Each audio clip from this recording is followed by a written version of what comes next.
शुरू अल्लाह पाक के नाम से जो बड़ा मेहरबान नहायत रहम फरमाने वाला है। अस्सलाम वालेकुम। मैं हकीम सैयद ज़हूर अहमद शाह सदा दुआ खाना हयात की जानब से खुश आमदीद कहता हूँ। नाज़रीन, आज मैं जिस मौजू पे बात करने वाला हूँ वो है सूरत अनज़ाल। सूरत अनज़ाल है क्या? मुबाशरत में तिबी टाइम से पहले अनज़ाल हो जाना सूरत अनज़ाल कहलाता है। मुबाशरत में तिबी टाइम है 2 से 5 मिनट, ज़्यादा से ज़्यादा 10 मिनट। जिन लोगों की टाइमिंग 2 मिनट से कम है, 1 मिनट या के आधा मिनट, वो सूरत अनज़ाल के शिकार हैं। तो उनके लिए ये मैं एक नुस्खा लेकर आया हूँ।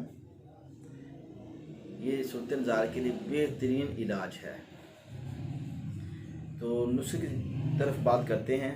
छोटी इलायची 1 तोला, संतर सफ़ेद 1 तोला, गूंद कीकर 3 तोले, असगंधन गोरी 3 तोले। नाज़रीन, ये चाहे तो आप घर भी कर लें, चाहे तो अपने साथ सोर्स करवा लें। इन तमाम चीज़ों को अलग अलग ब्रेक करके आप इकट्ठा कर लें। एक सफ़ूफ आपके पास बन जाएगा। आधा चम्मच सुबह, आधा चम्मच दोपहर और आधा चम्मच शाम ताज़े पानी के साथ आपने ये सफ़ूफ खाना है। दूध के साथ खा लें तो ज़्यादा फ़ायदा होगा। साथ में तमाम गर्म चीज़ों से परहेज़ करना होगा। 21 दिन ये मेडिसिन आप खा लें तो आपका इंशाअल्लाह ताला सूरत अनज़ाल से छुटकारा हासिल हो जाएगा। ये एक बेहतरीन इलाज है साहब मुतानी साहिब का।